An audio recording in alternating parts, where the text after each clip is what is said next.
Kung wala ka pa talagang process, hindi mo magagawa lahat yun. Hindi mo mafe-fix yung psychology mo. Gets mo? Ang problem mo sa psychology, hindi siya mafe-fix kung wala kang process. Ano yung trading strategy mo na process mo? Step by step. So, gumawa ka muna nun.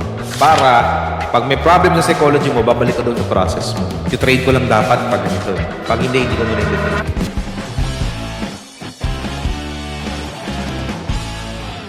Remember that trading has the same similarities. Nagsisimilarities na is pain. Yung pain mo na ayaw mo matalo, yung pain na ayaw mo pakawalan, yung magandang profit mo. How to battle that is always reset. Reset your mind, be logical, reset on the process. Look for healthy dopamine, which is exercise, on the proper mindset kung gusto mo mag-sustainable trading. Level 3 ng stages mo yan, ang mga process na gagawin mo. So kung hindi mo pa maintindihan yung psychology na side, ibig sabihin wala ka pang process.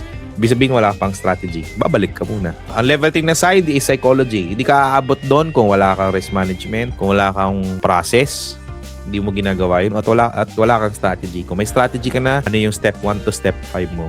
Pag wala ka pa noon, pag meron ka na noon, may process ka na.